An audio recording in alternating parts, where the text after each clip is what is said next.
central government to treat this as a major concern and especially focus on the state Telangana where I represent. Now question I hour. sincerely Now question hour.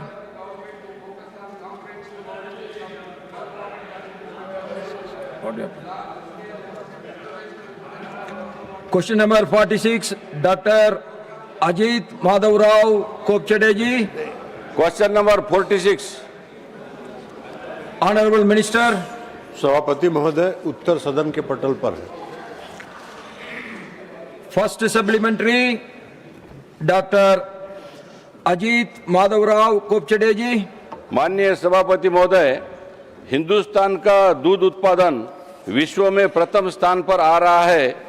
यह नए भारत की निर्णायक नीतियों और सशक्त प्रशासन का प्रमाण है।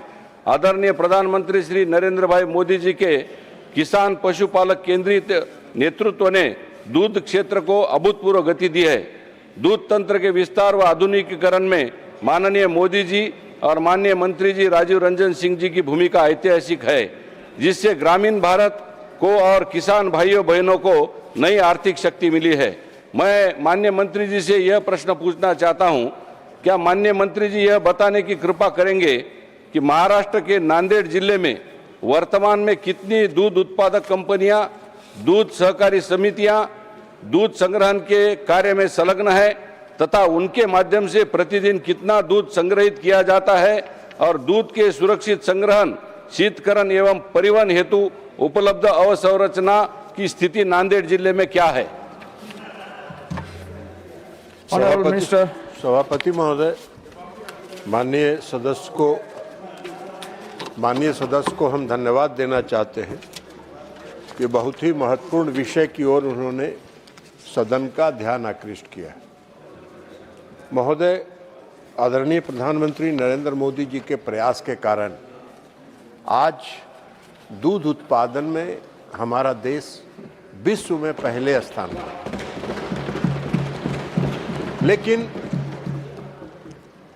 यह क्षेत्र असंगठित क्षेत्र में जो पशुपालक हैं और जो दूध उत्पादन है वो ज़्यादातर असंगठित क्षेत्र में, मात्र 37% संगठित क्षेत्र में है और 63% असंगठित क्षेत्र में। मंत्रालय लगातार राज्य सरकारों के सहयोग से इस पूरे उत्पादन को संगठित क्षेत्र में लाने का लगातार प्रयास कर रही है ताकि पशुपालकों को उनका उचित मूल्य दूध का मिल सके। आज असंगठित क्षेत्र में होने के कारण ज्यादातर बिचौलियों को इसका लाभ मिलता है, तो इसलिए लगातार सरकार प्रयास कर रही है, राज्य सरकारें कर रही हैं और नेशनल डेयरी डेवलपमेंट बोर्ड भी राज्य सरकारों को जगह जगह सहायता प्रदान कर रही है। माननीय सदस्य ने नांदेड़ जिला के बारे में पूछा है। नांदेड़ जिले में महाराष्ट्र सरकार से कोई national programme of dairy development की कोई परियोजना प्राप्त नहीं है। हम जो परियोजना स्वीकृत करते हैं वो राज्य सरकार से आता है, उसमें केंद्र और राज्य की हिस्सेदारी के आधार पर हम तय करते हैं। लेकिन एनडीडीबी ने राज्य सरकार के सहयोग से विदर्भ और मराठवाड़ा डेयरी विकास परियोजना प्रारंभ किया। यह योजना महोदय 16 मार्च 2025 से प्रारंभ हुआ और माननीय सदस्य को बताने में मुझे खुशी है कि उस पूरे मराठवाड़ा क्षेत्र में 328 गांव इस डेयरी के साथ जुड़े हुए हैं। 3167 इस डेयरी कोऑपरेटिव सोसाइटी के सदस्य हैं और लगभग 19.6 हजार लीटर प्रतिदिन दूध संग्रह किया जा रहा है और इसका सबसे बड़ा लाभ वहां के किसानों को मिल रहा है, दूध उत्पादकों को मिल रहा है। गाय के दूध का मूल्य 35 रुपये 50 पैसे प्रति लीटर और भैंस का दूध 53 रुपये 50 पैसे प्रति लीटर के दर से उनको भुगतान किया जा रहा है। जो चिलिंग प्लांट्स और इसके इंफ्रास्ट्रक्चर के बारे में माननीय सदस्य ने पूछा, सभापति महोदय 15 बल्क कूलर, एक मिल्क चिलिंग सेंटर है उस क्षेत्र में कार्यरत है, लेकिन इस पूरे सोसाइटी को मार्च 2026 तक 19.6 से 25,000 लीटर प्रतिदिन के तक बढ़ाने का लक्ष्य रखा गया। Second supplementary doctor Ajit Madhav Rao Kopchade ji. मैं माननीय मंत्री जी का बहुत आभार व्यक्त करना चाहता हूं कि उन्होंने मुझे बहुत इसके बारे में प्रेरणा दी है। मैं दूसरा प्रश्न ये पूछना चाहता हूं कि आपके माध्यम से माननीय मंत्री जी, नांदेड़ जिले में देशी स्थानीय नस्ल की गायों के दूध उत्पादन बढ़ाने के उद्देश्य से राष्ट्रीय गोकुल मिशन सहित अन्य संबंधित योजनाओं को और अधिक प्रभावी ढंग से लागू करने का इरादा सरकार रखती है क्या, और यदि हाँ तो नांदेड़ जिले के लिए विशेष रूप से आपके मंत्रालय ने कौन से ठोस कदम इसके लिए प्रस्तावित किए गए हैं? महोदय, माननीय सदस्य ने पूछा है देसी नस्ल गाय का जो नस्ल सुधार की दिशा में राष्ट्रीय गोकुल मिशन कार्यक्रम के तहत भारत सरकार योजना चला रही है और उत्पादकता बढ़ाने के लिए 2 टेक्नोलॉजी का इस्तेमाल होता है। एक टेक्नोलॉजी है सेक्स सॉर्टेड सीमेन का और दूसरा टेक्नोलॉजी है IVF का। IVF की टेक्नोलॉजी जो है वो थोड़ी महंगी टेक्नोलॉजी है, वो किसानों के पहुंच से बाहर की चीज़ है, इसलिए सेक्स सॉर्टेड सीमेन अब नेशनल डेयरी डेवलपमेंट बोर्ड ने जो विकसित किया है, जिसको आदरणीय प्रधानमंत्री जी ने पालघर से लॉन्च किया था, और उस कार्यक्रम में माननीय सभापति महोदय आप भी उपस्थित थे तत्कालीन महाराष्ट्र के राज्यपाल के रूप में, और इस कार्यक्रम को उन्होंने लॉन्च किया सेक्स सॉर्टेड सीमेन को। अब मात्र 250 रुपये में एक सेक्स सॉर्टेड सीमेन उपलब्ध होता है, और ये 3 होता है 700-750 रुपये का। ये सभी किसानों की उपलब्धता के और उनके रीच के अंदर आता है, तो इसलिए ये सेक्स सॉर्टेड सीमेन का उपयोग वहाँ किया जा रहा है। केंद्र सरकार इस योजना को लगातार चला रही है। किसानों पशुपालकों के दरवाजे तक जाके, उनके घर में जाके कृत्रिम गर्भाधान कराने का पूरी योजना है। उसके लिए पूरे सेक्स सॉर्टेड सीमेन उपलब्ध है सभी राज्यों के पास, सभी केंद्रों में। जो जितना करेंगे उससे, और भारत सरकार यह लक्ष्य लेके चल रही है कि जो हमारा कृत्रिम गर्भाधान है उसका प्रतिशत हम 70 से 75% तक ले जाएं, ताकि देसी नस्ल में सुधार हो सके। जहां तक माननीय सदस्य ने पूछा है, अब तक 2,12,000 कृत्रिम गर्भाधान नांदेड़ जिले में किए गए हैं। उससे 1.20 लाख किसानों को लाभ हुआ है और उसका फायदा होता है। मैं आपको सभापति महोदय एक और बात सदन को ज्ञान में लाना चाहता हूं कि जो सेक्स सॉर्टेड सीमेन है उसके इस्तेमाल से 90% फीमेल काफ होती है। उसके कारण जो आवारा पशुओं की एक समस्या है उसका भी एक निदान है। तो कृत्रिम गर्भाधान सरकार अपने स्तर पर पूरे तत्परता के साथ उसको करा रही है, और नांदेड़ जिला में भी पूरी योजना को कार्यान्वित किया जा रहा है। थर्ड सप्लीमेंट्री श्रीमती रजनी पटेल जी। धन्यवाद सर, बहुत अच्छा विवरण अभी मंत्री जी ने दिया। मैं उसको उद्देश्य करके एक सवाल पूछना चाहती हूँ कि मणि भाई ने उरड़ी कांचन में पहली बार ये किया था जिसमें हम कृत्रिम गर्भधारणा कर सकते हैं।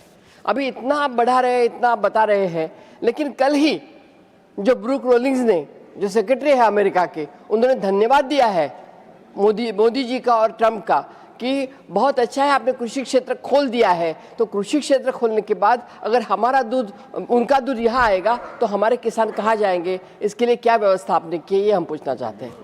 Honourable minister. महोदय, इस प्रश्न से माननीय सदस्य के प्रश्न का कोई प्रश्न नहीं उठता है।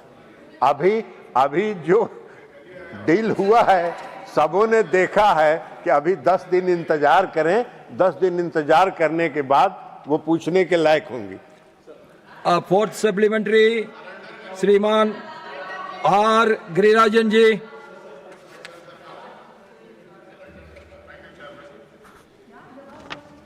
in Tamil Nadu is a significant dairy state in India with the production of 11 million tons in 24-25. Tamil Nadu ranks 4th in national cooperative procurement driven by the state-owned Avin Federation. The per capita milk availability in the state is approximately 407 grams per day, 2025 status. I would like to know from the Honorable Minister whether the Union Government has approved 4 dairy development projects in Tamil Nadu under the National Program for Dairy Development with a central assistance of 133 crore. If so, the details thereof. Thank you, sir. Honorable Minister. सभापति महोदय, यह सवाल नांदेड़ जिले तक का सीमित सवाल है और माननीय सदस्य ने जो कहा, national programme of dairy development के तरफ से राज्य सरकारों से जो भी प्रस्ताव प्राप्त होता है उन प्रस्तावों की हम समीक्षा करते हैं और जो हमारे गाइडलाइंस हैं, दिशा निर्देश हैं, उसके अनुरूप आने पर हम लोग उसको जो केंद्र और राज्य की हिस्सेदारी तय है उस आधार पर हम स्वीकृत करते हैं। 5th सप्लीमेंट्री श्रीमान अशोक एस चौहान जी। धन्यवाद अध्यक्ष महोदय। सर, क्योंकि मंत्री जी ने जिक्र किया कि नांदेड़ के बारे में ही सवाल, तो नांदेड़ से ही जुड़ा सवाल मैं पूछना चाहूँगा। मेरा खुद का डिस्ट्रिक्ट है और हमारे सहयोगी अजीत गोपछड़े जी ने भी इसके बारे में जिक्र किया है। सर, मैं मंत्री जी को अवगत कराना चाहूँगा कि मराठवाड़े के 1-2 जिले अगर छोड़े तो बाकी के 6-8 ज़िले हैं टोटल। 1-2 ज़िले छोड़ दिए तो 6 ज़िलों का दूध संकलन जो है, दूध कलेक्शन जो है बहुत कम है, क्योंकि प्रोडक्शन भी कम है, मार्केटिंग भी ठीक से नहीं हो रहा है और कोऑपरेटिव सेक्टर की जो अवस्था है मिल्क प्रोडक्शन के बारे में वो बहुत ही ठीक नहीं है। मैं मंत्री जी से आग्रहपूर्वक ये पूछना, दो it is a state subject और काफ़ी काम स्टेट गवर्नमेंट के ज़रिए होता है, पर मैं मंत्री जी से पूछना चाहूँगा कि हमारे देश में अमूल जो है वो एक सक्सेस स्टोरी है कोऑपरेटिव सेक्टर में। मैं मंत्री जी से पूछना चाहूँगा, क्या वो इनिशिएटिव लेके नांदेड़ ज़िले में अमूल के द्वारा कोई जॉइंट वेंचर का प्रयास करे ताकि वो लोकल कोऑपरेटिव सेक्टर्स के लोग और अमूल ऐसा जॉइंट वेंचर करके दूध का, क्योंकि दूध की डिमांड बहुत है, दूध बाहर से आता है, ज़िले में प्रोडक्शन कम है, दूध बाहर से आता है, तो मेरी ये विनती रहेगी आदरणीय मंत्री महोदय से, क्या वो अमूल या एनडीडीबी जैसे संस्था के जरिए जो सक्सेस स्टोरी है उनके द्वारा जॉइंट वेंचर करके नांदेड़ ज़िले में मिल्क प्रोडक्शन और मार्केटिंग दोनों के लिए कुछ प्रयास करेंगे क्या? ये मेरा सवाल है। सभापति महोदय, मैंने बताया उनको, माननीय सदस्य को, जहाँ तक जॉइंट वेंचर का सवाल है, अमूल एक अपनी कोऑपरेटिव सोसाइटी, खुद की कोऑपरेटिव सोसाइटी है जो अपनी योजना जगह जगह खुद की चलाती है। वो किसी के साथ जॉइंट वेंचर करे कि नहीं करे ये अलग बात है, लेकिन माननीय सदस्य को हम ये बताना चाहेंगे कि जो नांदेड़ जिले में जो हमने आपको बताया कि विदर्भ और मराठवाड़ा डेयरी विकास परियोजना प्रारंभ की गई है, उसमें पूरे विदर्भ के 8 जिले और मराठवाड़ा के 7 जिलों को मिलाकर यह परियोजना प्रारंभ की गई है और पूरे अगर उस क्षेत्र में अगरपुर को देखें तो 44,881 सदस्य इसके हैं, 2,494 गांव इसके साथ जुड़े हुए हैं। पहले मैंने बताया था सिर्फ नांदेड़ की बात, अब मैं मराठवाड़ा और विदर्भ दोनों की बात बता रहा हूं। 2,494 गांव इसके साथ हैं और 3,515 लीटर दूध प्रतिदिन संग्रह किया जा रहा है। इसके अलावा भी उस पूरे क्षेत्र में Amul milk union, Sabarkantha milk union, Maskati dairy, Bijapuri dairy, heritage dairy, Sai Kripa dairy और नमस्कार डेयरी, ये सभी अलग अलग, इसके अतिरिक्त अलग अलग सभी डेयरी सोसाइटियां जो हैं वो दूध संग्रहण का काम वहां कर रहे हैं। Now question number 47, doctor Syed Nazir Hussain ji. 47. Honorable Minister. First supplementary, Dr. Syed Nasir Hussain ji. Sir, through you, I want to ask the question. Does the ministry accept that the data as flagged by CAG indicates a systemic failure of monitoring and verification process, and whether any responsibility has been fixed on implementing agencies, training partners, assessment bodies, officials of the National Skill Development Corporation and officers of the ministry for the irregularities and data weaknesses highlighted by the CAG, and whether government has ordered or proposes to order independent or criminal investigation, recovery proceedings, blacklisting of other penal action in cases of suspected ghost beneficiaries, non-functional or closed training centers shown as operational, fabricated placement records or diversion or misutilization of funds, and if so, the details thereof. Honorable Minister. Chairman, sir, thank you. I would commend the Honorable MP on asking me this important question. Yes, I will say that there has been quite a substantive CAG report that has come out recently. But what is the operative period that has been covered? It covers from 2016 to 2022. And specifically when you talk about bank details, there has been a whole systemic shift over the last 10 years.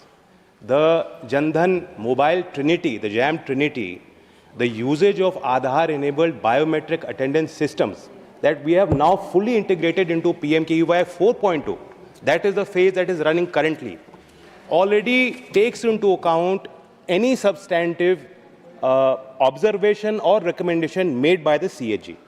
However, I'll still like to talk about specific issues that he has said, whether we have taken any corrective action, whether penal action is proposed, whether we are following a due process so that the full legal punishment under the scheme guidelines, under the law, is used by us. Sir, definitely, let me tell you, this has been an ongoing concurrent exercise. And even while the CAG has come up with a number of observations and recommendations, on the floor of the House, I'd like to inform all the members of the House, each and every one of those observations and recommendations had actually already been implemented. I don't want to go para by para. Now, if you want to look at the punitive action, what is the process on how we can monitor? About a year ago, we created a facility called Kaushal Samiksha Kendra. It's a high-tech facility where all this data that is being collected can be monitored real feed live. We've started in September of 2024 a new process of verification. And the virtual verification process, around 3,695 virtual monitorings were conducted of the training centers between September 24 and October 2025. In parallel to this, physical inspections are being carried out by PMKVY state and district coordinators to identify gaps and improve the training quality. Physical inspections covered 2,393 centers. Yes, sir, there were few shortcomings that came up. 383 Skill India centers were found to be non-compliant. FIRs have been lodged against 41 Skill India centers. 178 training centers were found non-compliant with scheme guidelines and blacklisted. A show cause notice has been issued against all 11 entities which are named in the CAG report. Thank you. Second supplementary, Dr. Syed Nasir Hussain ji. Sir, in the light of the CAG's findings and continuing crisis of unemployment and underemployment among youth, women, scheduled caste, scheduled tribe, religious minorities, and persons with disabilities, I would like to ask the government whether it proposes to revise the design of PMKVY or bring in a new framework with stronger data integrity, biometric and geotagged verifications, and third-party audits. And also, will it commission an independent time-bound evaluation with participation of state governments, sector skill councils, trade unions, and academic institutions, and place its full report, including recommendations on equity, effectiveness, and accountability of the scheme in the public domain? Thank you. Honorable Minister. Yes, sir. I would like to agree with what Honorable Member of Parliament is proposing. It is already part of our policy. If we look at impact evaluation, let's not go towards 4.2. Even earlier iterations of the scheme have been evaluated. This is apart from the CAG process. PMKEY 2.0 was evaluated by NITI Aayog in October 2020 under Jobs and Skill sector. And they found that 52% of the placed candidates who had completed training under RPL component received higher salary or felt they will get higher salary. 94% of the employers surveyed reported they would hire more candidates trained under the scheme. This directly speaks to the employability of those who have been skilled and trained under the scheme. Another third-party impact evaluation of the scheme from 2016 to 2020 was conducted by Indian Institute of Public Administration.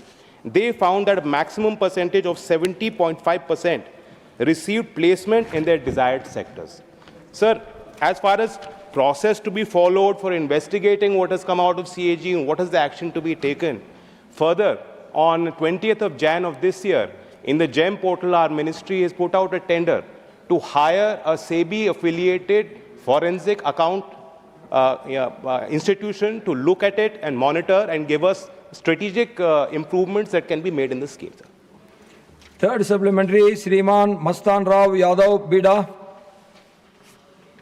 Sir, the CAG report has recommended mapping of all skill training initiatives across center and states and preparing a roadmap for their convergence and data integration. In this context, I want to know from the Honorable Minister through you, sir, as to what steps have been taken by the ministry to promote skilling in convergence with the other ministries. Thank you, sir. Honorable Minister. Thank you, sir. I'd like to be very frank and honest that this is unlike any other scheme. We have to be the most dynamic and flexible, and we have to be constantly responsive to the new requirements of industry and the employers, sir.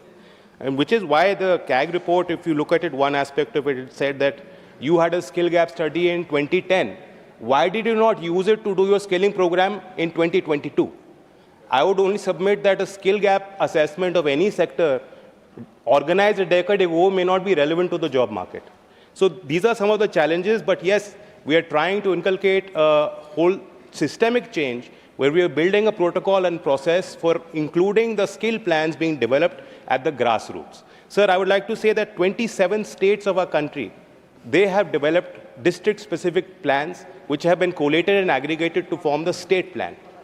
The idea is that we are currently in process with the National Skill Development Policy, second iteration, and that is meant to create a procedure where all of these state plans, which are formulated with the coordination of the skill missions in the states, of the industries that are active in the states, and the employers and the student base, sir, that those skill plans will be used as part of the framework to give targets going forward, sir. Sir, we also did a skill gap study by NCAER, 24-25. This was across 7 priority sectors to give us an evidence-based insight for aligning training with emerging jobs, sir. Also, sir, 36 sector skill councils, they regularly conduct skill gap studies, and that helps us animate and take our decisions. The fourth supplementary, through Trichy Shivaji. Thank you, Chairman, sir. Sir, through you, I would like to know from the Minister, the NSDC did not release funds to district skill councils, indicating poor monitoring and oversight by the Ministry. The report being referred to also showed that there was a delay in transfer of central component funds of rupees 222.63 crore. The report states, during the last 2 phases of PMKY, against the prescribed 75-25% allocation for central and state, average release was 84% and 16% respectively. What specific administrative or procedural reasons caused this delay, and what are the steps taken to address this delay not to happen in future? Thank you. Honorable Minister. The system designed so that the district plans that are being developed by the district can be supported through a financial resource provided under the scheme. However, none of the districts came forward and asked for funds, which is why no money was sent, sir. Second, PMKVY phase 2 and 3, the scheme was with coordination of and support of the states. Now we have moved in 4.0 to being a centrally sponsored scheme. Therefore, 100% of the allocation of the financial resource is being provided by the center. Fifth supplementary श्रीमान रामचंद्र जानगरा जी।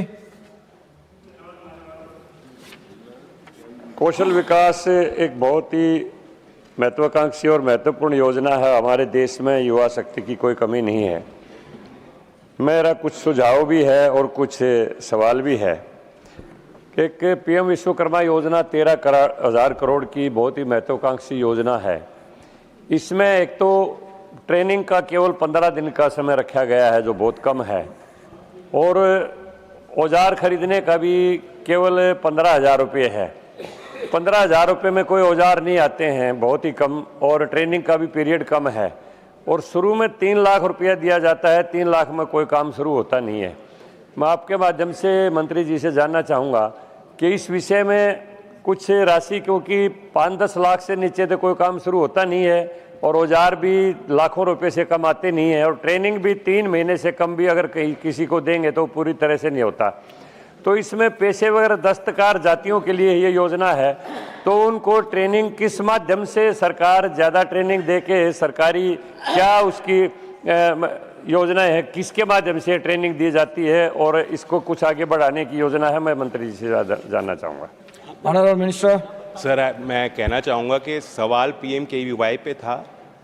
हमारे माननीय सदस्य बेहद विद्वान हैं और PM Vishwakarma योजना पर उन्होंने पूछा है, और इस योजना का संचालन अकेला कौशल विकास मंत्रालय नहीं करता। इसमें MSME मिनिस्ट्री और कॉर्पोरेट अफेयर्स मिनिस्ट्री के साथ तालमेल बना के, समन्वय बना के इसको क्रियान्वित कर रहे हैं।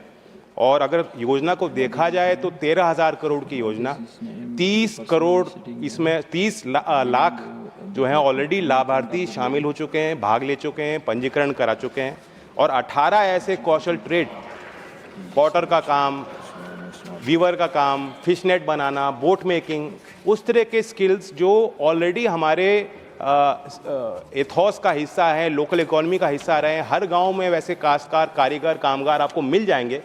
उनको सिर्फ थोड़ा ट्रेनिंग देना, सर्टिफाई करना और मार्केट से जोड़ने के लिए ये महत्वाकांक्षी योजना बनी है। मैं फिर भी माननीय सदस्य को कहूँगा, जो उनका सुझाव है, मैं उनसे बैठ के डिस्कस भी करने को तैयार हूँ कि ऐसे ऐसे और व्यावहारिक बनाया जा सकता है। नाउ क्वेश्चन नंबर 48 श्रीमान समीक भट्टाचार्य जी। 48 सर। Honourable minister. महोदय, प्रश्न का उत्तर सभा पटल पर प्रस्तुत है। फर्स्ट सप्लीमेंट्री श्रीमान Samik Bhattacharya ji. Thank you sir for allowing me. Sir, मेरा प्रश्न कॉलर पॉलिटिक्स के ऊपर है। पूरा हिंदुस्तान नहीं, पूरा देश में, पूरा दुनिया में जब रोड्स का ऊपर सेफ्टी के लिए ये रंग किया जाता है, वो काला पीला होता है। लेकिन हम जिस प्रदेश से आते हैं, पश्चिम बंगाल, उसमें नीली सफेद कर दिया गया सभी जगह, स्टेट हाईवेज में भी। तो ये तो इसमें एक्सीडेंट बढ़ रहे हैं, विजिबिलिटी कम हो रहा है। तो ये संबंधित मेरा प्रश्न है। Yes,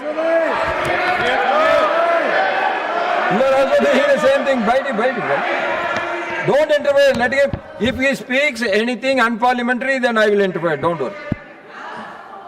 Sir,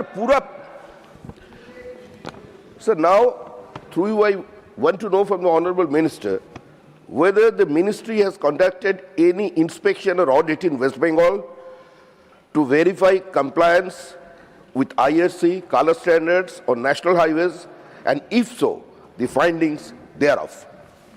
Honorable Minister. सभापति महोदय, माननीय सदस्य ने सड़क सुरक्षा को लेकर के और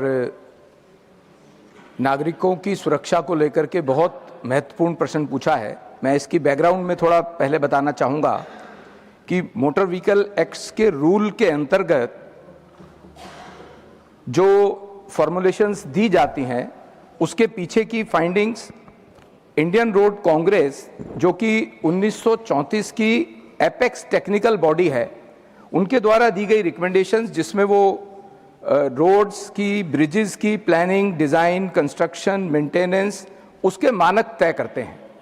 उन मानकों के आधार पर और वो जो कोड्स वो बताते हैं, उसके अकॉर्डिंगली जो मोटर व्हीकल एक्ट्स के अंतर्गत रूल बनाए जाते हैं, उसमें रोड्स पर क्या कलरिंग होनी चाहिए ये भी उसमें आता है, जो कि स्टेट्स को भी फॉलो करना चाहिए।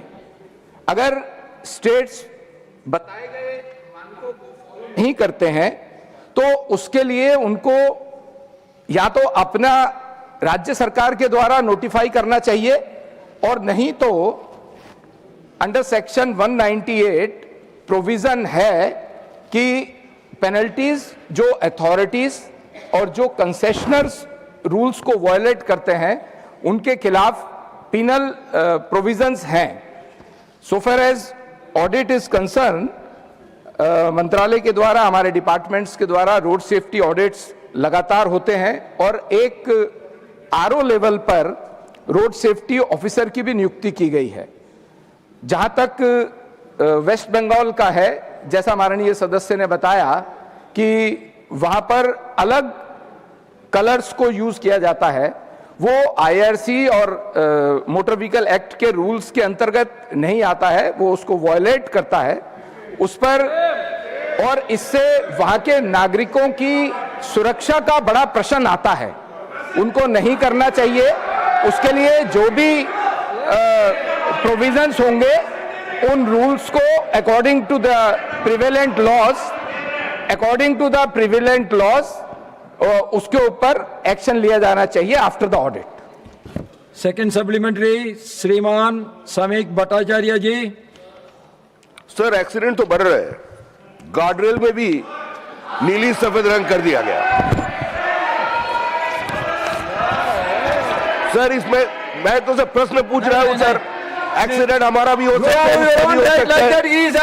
उसका सिक्योरिटी के लिए बात कर रहे हैं। वो लोग ज्यादा चलते हैं ना, वो लोग ज्यादा मोबाइल पूरा स्टेट में ज्यादा घूमते हैं, वो लोगों का जिंदगी के लिए मैं प्रश्न कर रहा हूं। या thank you sir. Be specific about your second supplementary.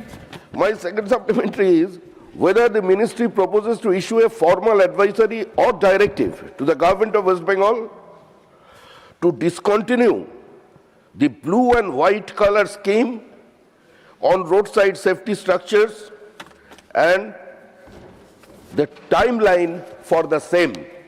होना क्या चाहिए सर? ये बंद होगा या चलेगा? Specific question. Honorable Minister.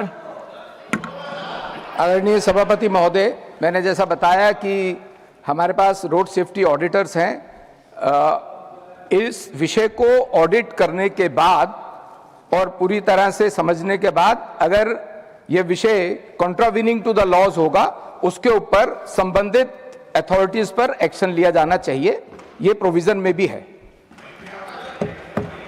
Third supplementary श्रीमान doctor V Sivadasan ji. In India, thousands of innocent people were killed because of road accidents, because of the proper maintenance of construction and maintenance of national highway. That includes the lack of underpasses, overbridges and service roads.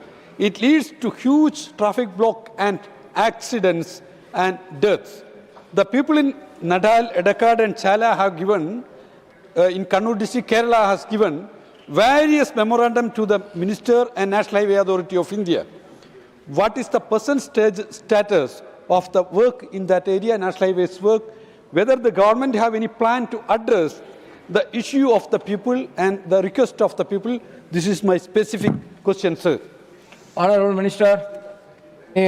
सभापति महोदय, हालांकि माननीय सदस्य का प्रश्न जो मूल प्रश्न पूछा गया है उससे अलग है, लेकिन मैं फिर भी इनका जो कोई स्पेसिफिक प्रश्न है, मुझे अगर हमने कैशलेस ट्रीटमेंट की एक स्कीम भी लागू की है, जिसमें एक्सीडेंट होने पर 7 दिन तक या 1.5 लाख रुपए तक का इलाज मुफ्त में किया जाता है। तो एक्सीडेंट्स कम हो, इसके लिए हमारी सरकार लगातार प्रयत्नशील है। Fourth supplementary doctor Bhim Singh ji. धन्यवाद सभापति महोदय। प्रश्नकर्ता ने बड़े गंभीर विषय को उठाया है और सरकार ने उत्तर भी दिया है। अब भारत एक कितना बड़ा देश है, अगर राज्य सरकारें अपने अपने यहाँ कहीं उजला नीला, कहीं हरा पीला, कहीं ये कलर करती रहेंगी तो नागरिकों को कैसे पता चलेगा कि ये साइन का क्या महत्व है। भाषा अपना स्थानीय लिखें, लेकिन साइनेज में कलर कोड सेम हो, इसके लिए सरकार, केंद्र सरकार क्या प्रावधान करने जा रही है। और दूसरा कि इन्होंने कहा कि बंगाल राज्य सरकारों को इसके लिए दंडात्मक कार्रवाई भी की जाती है। मैं जानना चाहता हूं कि भारत सरकार बंगाल सरकार के खिलाफ कौन सी कार्रवाई और कौन से कदम उठाने जा रही है। अरे, everybody should cooperate. You also should cooperate. I will ask them to also cooperate. Honorable Minister. सभापति महोदय, ये बात बहुत महत्वपूर्ण है। ये मैंने पहले भी कहा है कि कोई भी राज्य सरकार हो, उनको मोटर व्हीकल एक्ट के अंतर्गत बनाए गए रूल्स, जो कि एक एपेक्स टेक्निकल बॉडी IRC द्वारा रिकमेंड किए जाते हैं, वो मानना चाहिए। वो जो रूल्स बनाए जाते हैं, जो कोड उनके द्वारा प्रस्तावित होते हैं, वो नागरिकों की सुरक्षा को ध्यान में रखते हुए किए जाते हैं। इसीलिए कलर कोड भी महत्वपूर्ण है। इस पर मैंने बताया, मैं दोबारा बताता हूं कि अंडर सेक्शन 198A इनको मानने की हिदायत दी जाती है, लेकिन अंडर सेक्शन 198(2) अगर वो इसको कोई भी अथॉरिटी इसको कंप्लाई विद नहीं करती है तो उसके लिए और उसके कारण से कोई डेथ होती है, डिसेबिलिटी होती है, जो कि हो सकती है, बहुत गंभीर विषय है, तो उसके ऊपर पेनल्टी के प्रोविजंस हैं। ऑडिट करने के बाद उसके ऊपर एक्शन लिया जाता है। 5th supplementary, Dr. M. Dhanabal.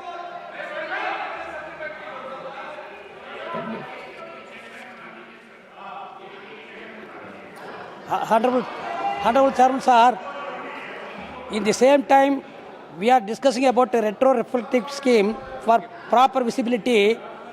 I would like to hear from Honorable Minister what measures has been taken to control the cattle that are wandering on the road to avoid the accidents happening daily all over the country.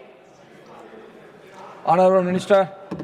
सभापति महोदय, माननीय सदस्य का प्रश्न मूल प्रश्न से बिल्कुल इतर है, लेकिन क्योंकि रोड ट्रांसपोर्ट कॉन्करेंट लिस्ट में है, स्टेट को कैटल्स को लेकर के अपने नोटिफिकेशंस करने होते हैं, उसमें समय समय पर अगर हमें कुछ ऐसी बात लगती है तो एडवाइजरी हम स्टेट को जारी करते हैं।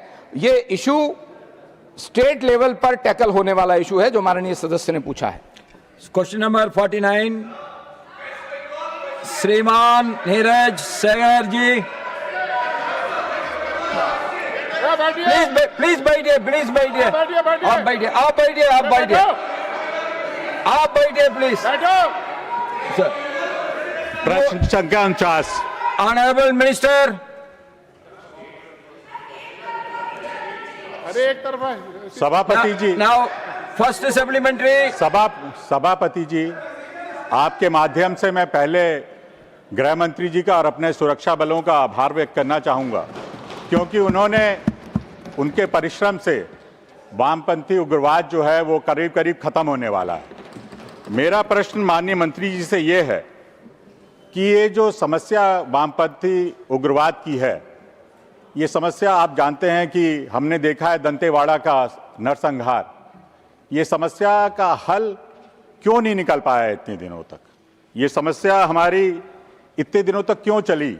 मैं ये नहीं समझ पा रहा कि आज हल निकल सकता तो पहले की सरकारों ने इसका हल क्यों नहीं निकाला? वर्तमान सरकार इसकी समस्या को हल निकालने के लिए क्या प्रभावी कदम उठा रही है, ये भी मैं जानना चाहूंगा मंत्री जी से। सभापति महोदय, सबसे पहले तो मैं उस बात को दोहराना चाहूँगा जो माननीय गृह मंत्री आदरणीय अमित शाह जी ने इस भारतवासियों को विश्वास दिलाया है कि 2026 के मार्च तक इस भारतवर्ष से नक्सलवाद का समूल नाश कर दिया जाएगा, समूल नष्ट हो जाएगा।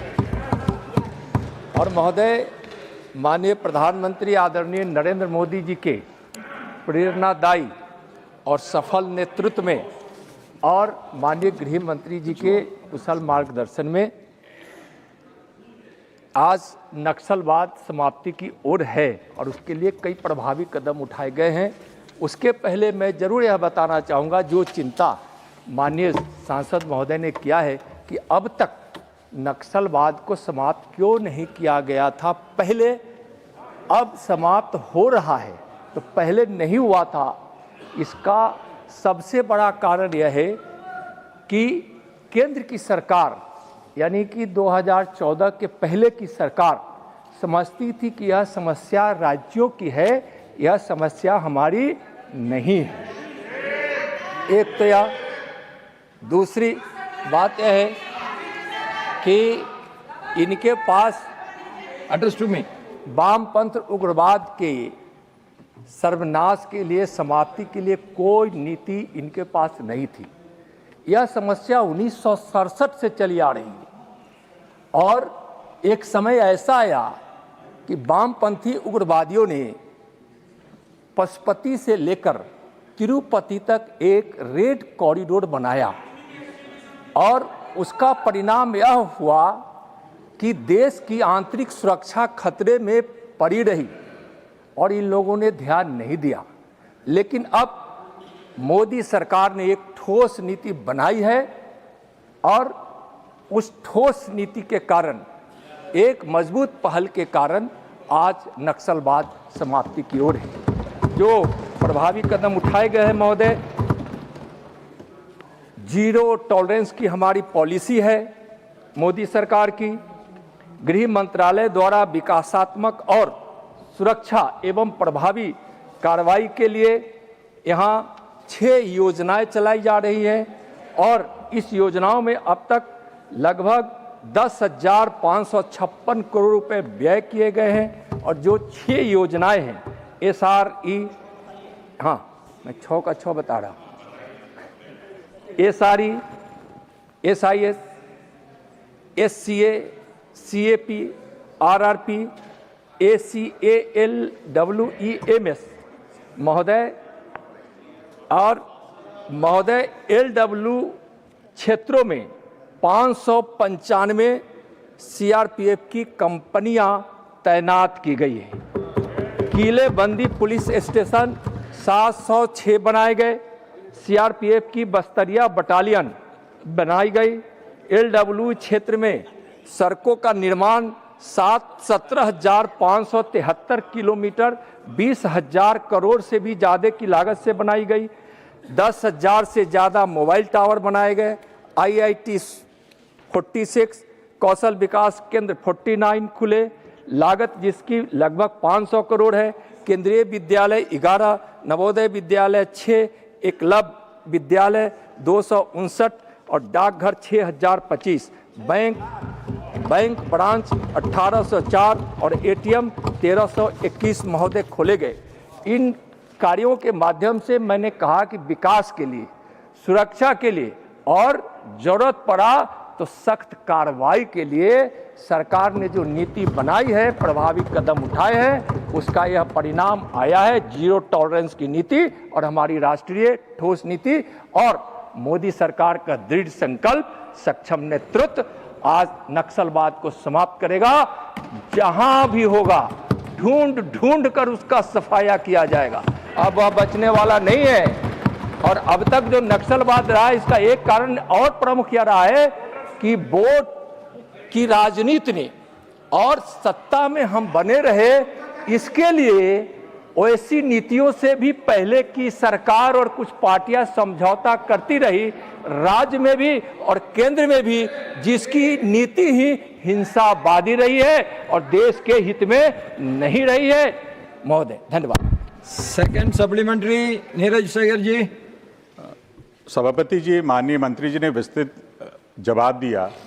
उन्हीं के जवाब से मेरा एक प्रश्न और आता है कि जो इन्होंने कदम उठाए हैं, जो कदम सरकार ने अभी उठाए हैं, अब क्या स्थिति है? इन्होंने बताया पशुपति से तिरुपति तक समस्या थी ये, अब क्या स्थिति है कि इन राज्यों में कहां तक हम लोग इसको खत्म करने में कामयाब रहे हैं, ये बताएं माननीय मंत्री जी।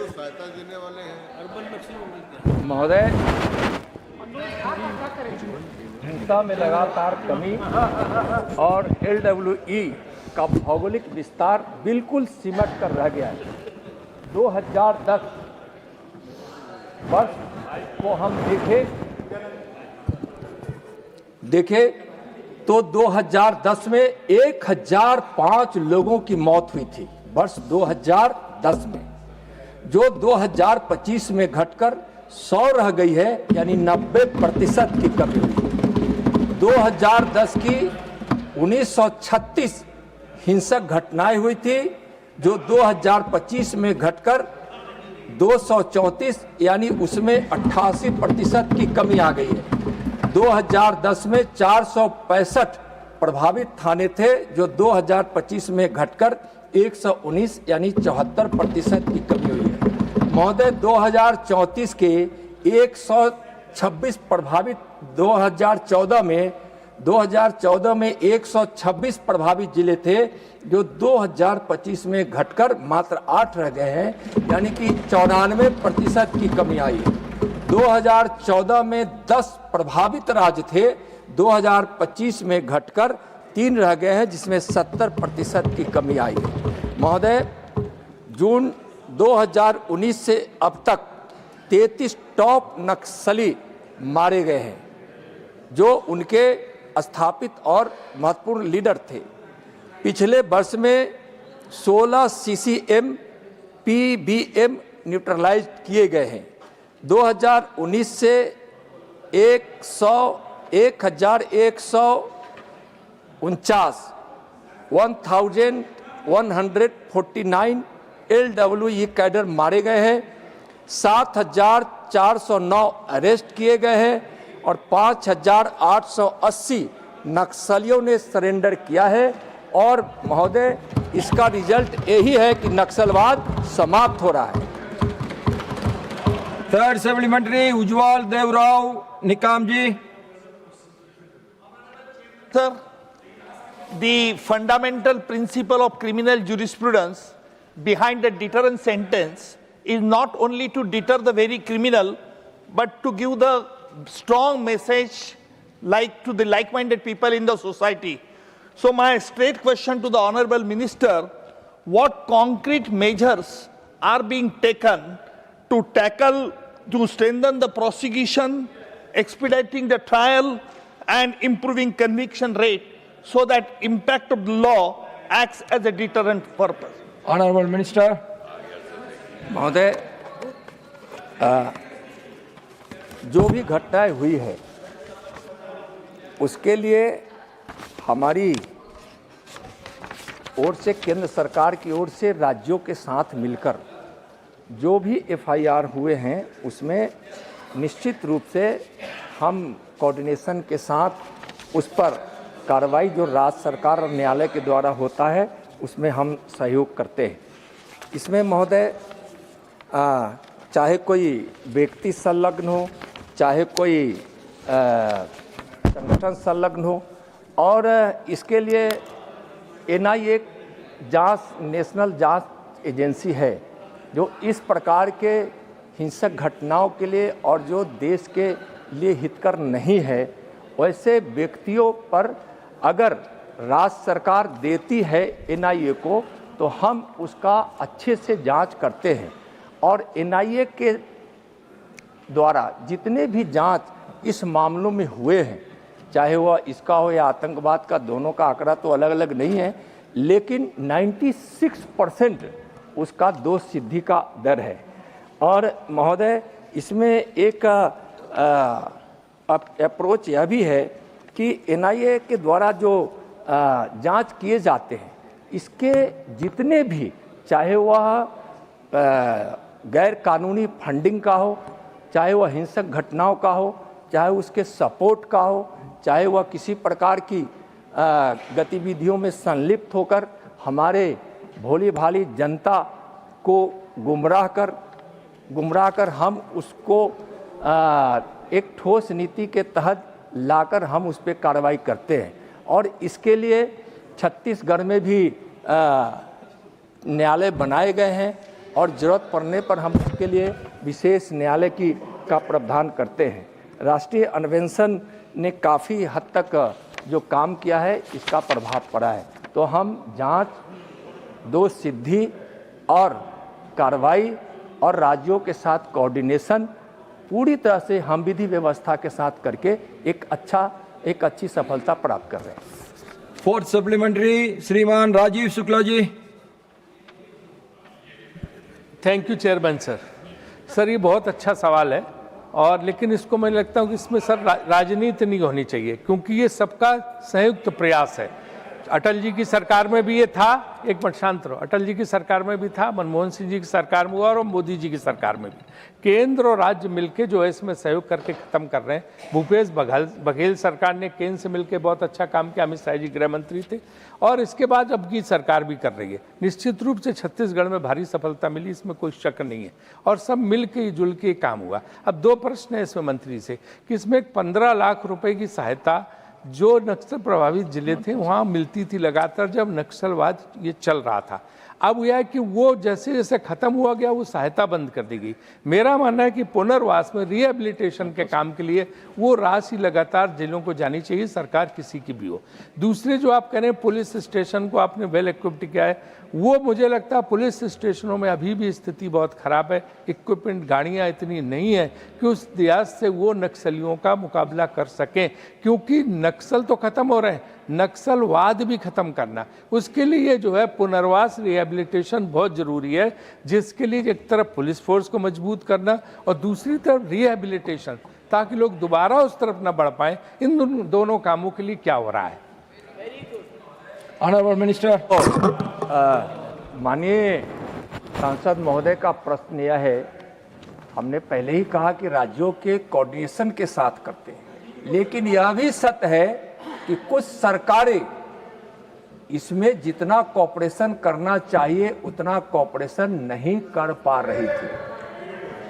और जिस सरकार, हम कोई सरकार का नाम नहीं ले रहे हैं, लेकिन हम उस सरकार की बात कर रहे हैं जिसका नाम इन्होंने लिया है, वह तो इस तरह असहयोग की बात करती थी कि जो पुलिस अधिकारी कार्रवाई में संलिप्त होते थे और उस अधिकारियों पर संलिप्त मतलब कार्रवाई में जो सफलता प्राप्त करते थे, बहादुरी से लड़ते थे, उन पर भी एफआईआर करने की मंशा के साथ राज्य सरकार आगे बढ़ी। यह तो गृह मंत्रालय का और मोदी सरकार का दृढ़ संकल्प था कि ऐसे बहादुर अधिकारियों को कोई कार्रवाई के चपेट में ना लाया जाए। इसके लिए हम लोग को बार बार पहल करनी पड़ती थी, इसलिए कि हम पुलिस बल के मनोबल को गिराकर हम नक्सलवाद की कार्रवाई को हम सफलतापूर्वक अंजाम नहीं दे सकते। जहां तक महोदय इन्होंने पुनर्वास की बात कही है, तो निश्चित रूप से मोदी सरकार की नीति है कि हम जन जागृति करते हैं, हम लोग को आत्मसमर्पण कराकर मूल धारा में लाना चाहते हैं, ना मानते हैं तब हम कठोर कार्रवाई करते हैं। और पुनर्वास की हमारी ठोस नीति है जो हम राज्यों के साथ मिलकर संचालन करते हैं। महोदय, जहां उच्च कैडर आत्मसमर्पण करते हैं उनके पुनर्वास के लिए हम 5 लाख रुपए देते हैं, अन्य कैडर को 2.5 लाख रुपए देते हैं। हथियार के साथ जो आत्मसमर्पण करते हैं उन प्रोत्साहन के अलावा हम वित्तीय प्रोत्साहन अलग से देते हैं। हम 10,000 की मासिक वाजिफा भी देते हैं। पुनर्वास नीतियाँ के तहत पीड़ित परिवार के बच्चों को निःशुल्क शिक्षा, छात्रावास, शिक्षण संस्थानों में प्रवेश में वरीयता और छात्रवृत्ति देते हैं। घायल या अपंग व्यक्ति, महिला, पुलिस सहयोगियों को राहत राशि, मुफ्त उपचार, कृषि, आवासीय भूमि का सहयोग भी हम महोदय करते हैं। राज्य सरकार में नौकरी अनुदान और डीडीयू आवास में हम 2% का आरक्षण देते हैं और अति प्रभावित जिलों को अति प्रभावित जिले जो है उसको हम 30 करोड़ महोदय हम प्रति वर्ष देते हैं, और जो डिस्ट्रिक्ट हमारा कंसर्न डिस्ट्रिक्ट है उसको भी हम 10 करोड़ की राशि देते हैं। और यह राशि महोदय हम देते रहेंगे तब तक जब तक कि यह नक्सलवाद पूर्ण रूप से समाप्त न हो जाए, और वह जिला जो प्रभावित रहेगा उसको देते रहेंगे। लेकिन अब वह दिन दूर नहीं है कि अब इस प्रकार की विशेष सहायता देने की जरूरत नहीं पड़ेगी। Fifth supplementary doctor Fauzia Khan ji. Sir, thank you very much. Left-wing extremism, these areas often see higher impact on women with limited access to services. Does the ministry collect gender disaggregated data on violence effects or development benefits? What women-focused initiatives like skill training under SRE are integrated to enhance their participation in post-left-wing extremism recovery, sir? Honorable Minister. महोदय, माननीय मोदी जी की नीति है महिलाओं का सशक्तिकरण, और जब हम कोई नीति बनाते हैं तो महिलाएं उसमें प्राथमिकता में होती है। हमारी जो नक्सलवाद उन्मूलन के लिए जो राष्ट्रीय नीति बनी है उसमें भी महिलाएं हमारी प्राथमिकता में है। उदाहरण के रूप में हम यह देना चाहेंगे माननीय महोदया को कि अभी जो अति प्रभावित जिले हैं उसके लिए एक बस्तरिया बटालियन का गठन किया गया है, जिसमें 1143 उस 4 जिलों के दांतेवाड़ा, सुकमा, नारायणपुर और बीजापुर के लोगों का बनाया, क्योंकि वह अति प्रभावित है। उसमें 1143 युवाओं की भर्ती हुई है और उसमें 250 हमारी महिला बहनें हैं। और मैं पहले बताया हूँ कि महिलाओं के लिए एवं जो सुदृढ़ हमारी जनजातीय सांस्कृतिक पहचान है उसमें हम भी महिलाओं को काफ़ी उसमें प्राथमिकता देकर हम उसको आगे बढ़ा रहे हैं।